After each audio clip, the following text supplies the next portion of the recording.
In Ecuador, indigenous movements from the province of Cotopaxi held its first march against the administration of President Daniel Noboa, claiming for increased security and for the right to implement their own justice system.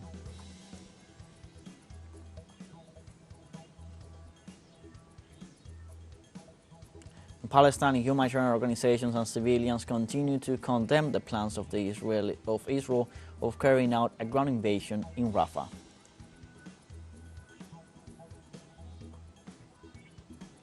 The Russian government described as economic mandatory the European Union's plans to use the profits from frozen Russian assets to support Ukraine.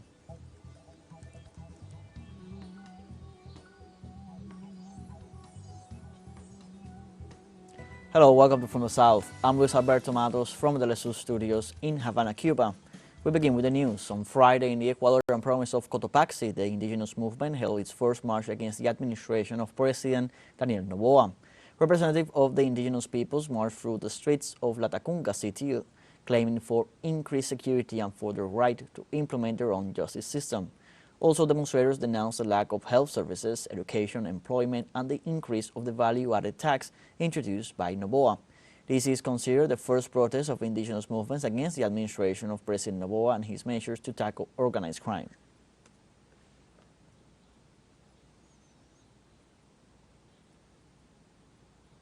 Political parties of El Salvador denounced irregularities and the lack of more than half of the tally sheets in some departments prior to the counting of votes endorsed by the Supreme Electoral Tribunal. Many of the minutes were not found in the electoral boxes, but the Public Prosecutor's Office and the official party Nuevas Ideas had copies, which the Supreme Electoral Tribunal endorsed their use. Meanwhile, Article 211 of the Electoral Code is clear in stating that the only valid minutes are those of the voting boards, sealed and signed by its members.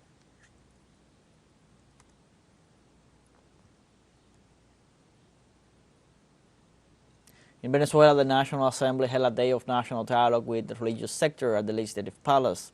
Under the auspices of the National Assembly, the third day of national dialogue took place in Venezuela, with a meeting between representatives of the legislative and the religious sector. During the meeting, the deputies, together with representatives of various religious sectors of the country, discussed the upcoming elections in search of mechanisms to guarantee the preservation of peace and unity of the country, for free elections for all without sanctions and development without foreign interference. In such sense, the deputy Nicolás Maduro Guerra proposed the summoning of international observers with the support of the National Electoral Council.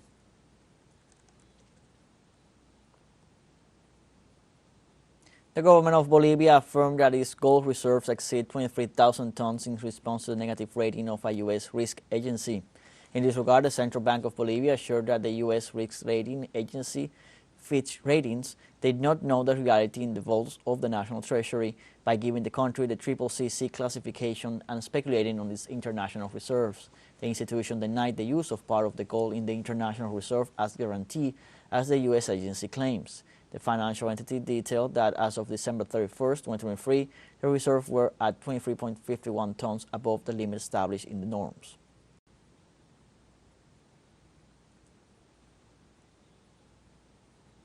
On Thursday, the former head of security of the state-owned company Ecopetrol, Jose Gonzalez, confessed in the Special Jurisdiction for Peace about an infiltration of the workers' union in Colombia between 1982 and 1995. In the framework of the case that investigates the relations between the security forces, paramilitaries, and third parties, the former head of security of Ecopetrol in Barrancabermeja exposed the role of infiltration against the workers' union of the state-owned company, a union that was devastated by the homicides and siege. In this sense, Gonzalez declared about his time in the army and the knowledge he had of lists with information of civilians who were delivered to them and then assassinated under the labor union's label of enemies of the homeland. Ecopetrol is the largest and primary petroleum company in Colombia.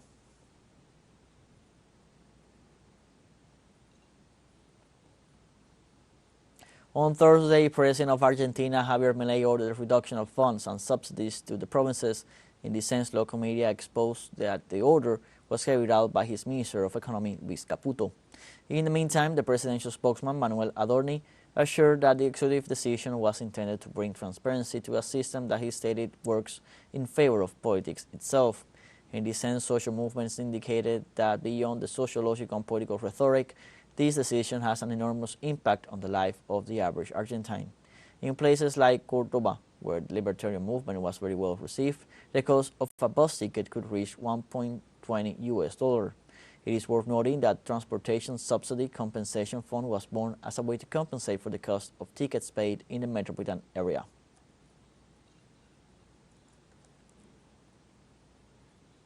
And with teleSUR, you can now celebrate one of the largest festivals in the South American continent.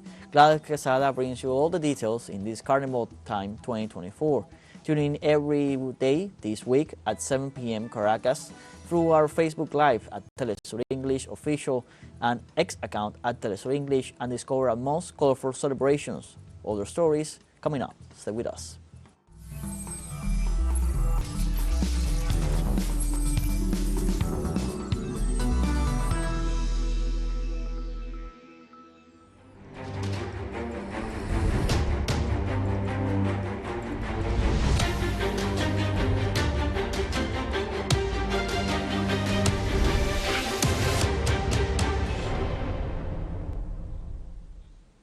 Welcome back from the South.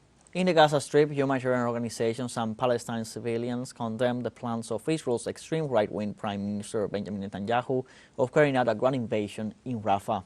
Netanyahu ordered the occupation army to initiate plans for evacuating over 1 million Palestine civilians in the city of Rafah, the last available shelter for the displaced residents of the Gaza Strip, before launching a massive operation.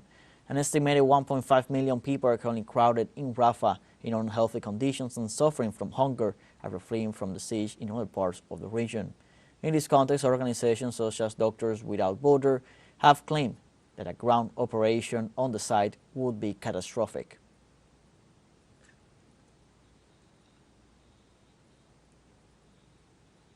The Palestinian Red Crescent denounced the arbitrary detention of its staff in the middle of an invasion of Israeli regime forces to Al-Amal Hospital in the city of Khan Yunis. The Israeli army attacked and stormed the health center for 10 hours, damaging medical equipment and facilities, arresting, interrogating, and beating staff. Additionally, they looted patients and companions who were in the place, forbidding them to drink water or use the bathroom, while confiscating laptops and wireless communication devices, the only communication methods available due to the failure of telecommunication service in the territory for several weeks.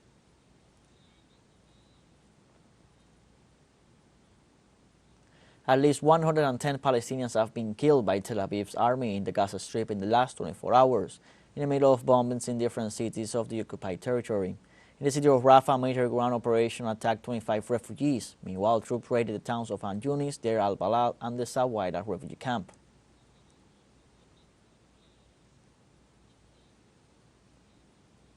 We continue in Palestine. The Israeli regime continues attacking Rafah, a city filled with Palestinian refugees. Our correspondent Noor Harasin has the details. Here in Rafah, the Israeli forces continue pounding this small city that is filled with refugees. We are talking about more than 1.5 million Palestinians that are taking refuge in this densely populated area of Rafah. However, the Israeli side continue pounding and striking Rafah city, even though it is marked as a safe green area, and highlights one of the Israeli strikes hit a car, killing 3 Palestinian men. 2 of them are with the police and 1 of them is with the investigation. And this attack comes 2 days after the Israeli warplanes targeted another car, another civilian car that was carrying 6 members of the Palestinian police. This is in some of the highlights here in Gaza, talking about the humanitarian aid. Now we are almost 1 month away from the month of Ramadan, and this holy month where Palestinians and Muslims around the world are known to fast, and at the end of this month they celebrate the Eid al-Fitr. And now Palestinians are thinking, will this Israeli operation continue until the month of Ramadan? And they are asking this very important question because this means that actually some of them will be dying of hunger, as the Gaza Strip is already suffering the lack of food and water. Noor Harazin, teleSUR, Gaza. The Palestinian government denounces assassinations and extrajudicial executions committed by the Israeli army in the occupied territories. The Ministry of Foreign Affairs and Immigrants issued a statement condemning the death of 17-year-old Moaz Bani Shamsa in an incident that occurred in Nablus department, in the north of the occupied West Bank. The entity criticized Israel's actions, which enable the expropriation and confiscation of Palestinian life and land in flagrant violation of international law. It also rejected the attacks and looting by Tel Aviv regime against homes in Gaza and the West Bank.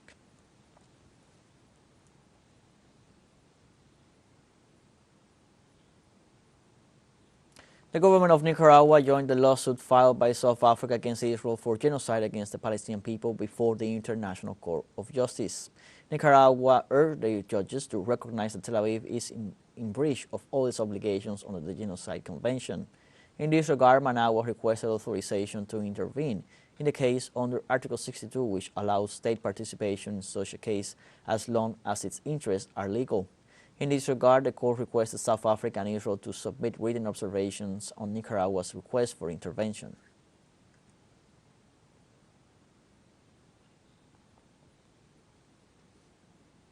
Israeli Prime Minister Benjamin Netanyahu ordered the military to develop a plan to evacuate civilians from Rafah, where more than half of Gaza's population is sheltering with nowhere to flee. Even when some of the nearly 1.5 million Palestinians are in Rafah to seek refuge from Israeli combat operations in the rest of Gaza, Netanyahu has ordered the military to develop a plan both to evacuate the civilians from Rafah and to defeat the remaining Hamas battalions. Aid groups say it is not possible to evacuate everyone from the city and that it would most likely result in the death of thousands of civilians. The Prime Minister of Israel made the comments while rejecting Hamas's latest proposed ceasefire terms.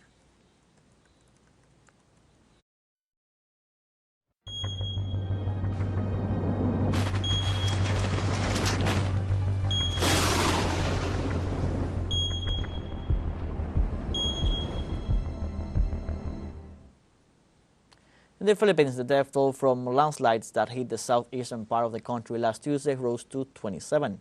The Municipal Disaster Management Office reported that 32 people were injured and at least 89 are still missing.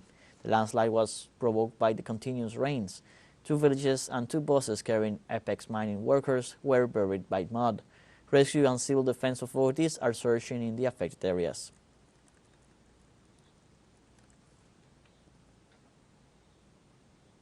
We have a second short break coming up, but before we invite you to join our WhatsApp community for our English-speaking audience.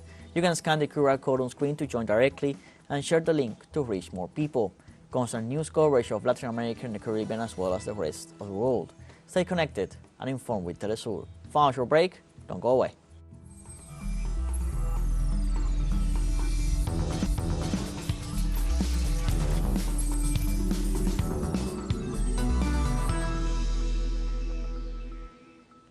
Welcome back from the south. The Russian government described as economic banditry the European Union's plans to use the profits from frozen Russian assets to support Ukraine. The Russian Ministry of Foreign Affairs expressed in a press release their disapproval of what they describe as a new attempt by Western countries to confiscate their sovereign reserves.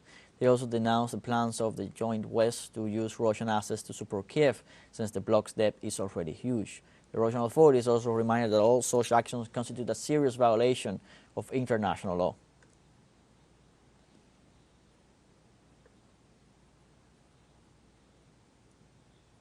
North Korea's leader Kim Jong-un stated on Friday that in a case of conflict, he will occupy South Korea.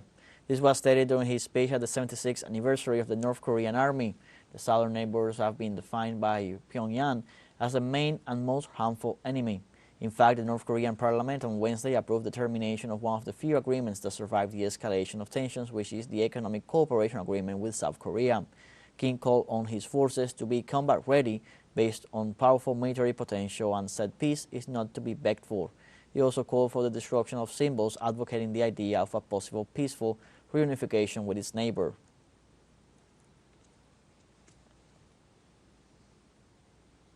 In Italy, hundreds of farmers with their tractors gathered for days on the outskirts of Rome decided on Friday to finally enter the capital and reach the city center to protest the lack of government attention. After a week-long rally with some 250 tractors in Via Montana, north of Rome, a small group of farmers decided to head towards the historic center, arriving peacefully at the Coliseum with 5 trackers escorted by police patrols. Farmers have been peacefully protesting for days all over Italy, mainly to express their dissatisfaction with the lack of attention from the Minister of Agriculture and with prohibitive production costs and taxes, low incomes and soaring diesel prices. The action follows similar actions in France, Poland, Greece and other EU member states in recent weeks.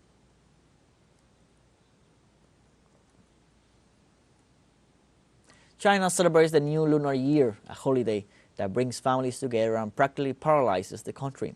The Spring Festival has the largest human migration as millions of people move to enjoy the festivities and be in family unity. Local media deploy operations to show what happens in every year in these festivities and also take the opportunity to show the world the development and growth at the level of infrastructure and technology. These celebrations include cultural traditions and will last until February 16th, and parades, traditional food, fireworks and other festivities are present.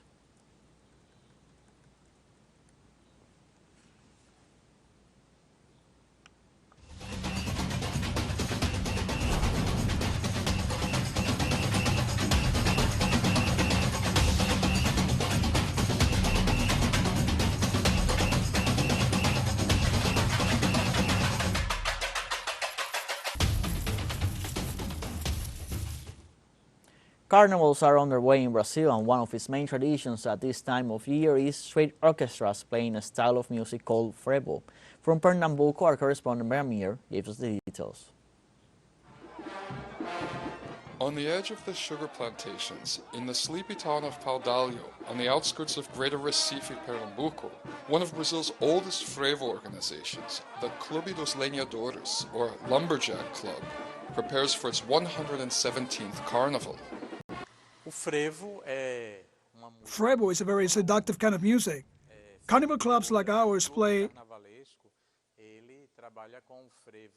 a kind of street frevo when they parade down the streets and perform at dances, and they also compose their own songs.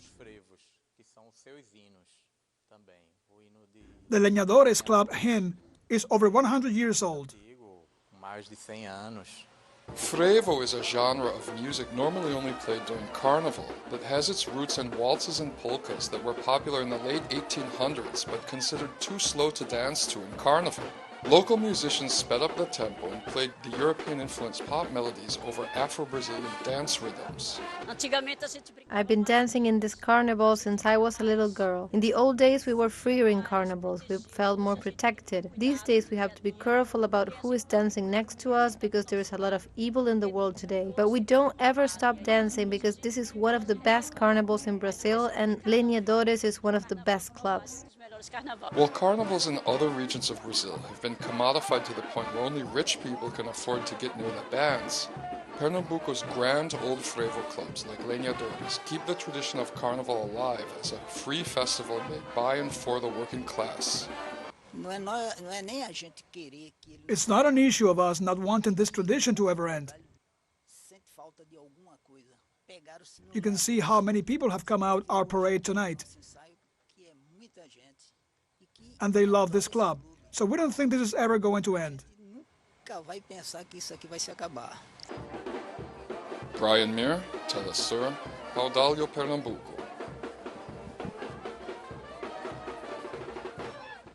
We have come to the end of this news brief. You can find these and many other stories on our website at telesurenglish.net. You can also join us on our social media on Facebook, X, Instagram, Telegram, TikTok.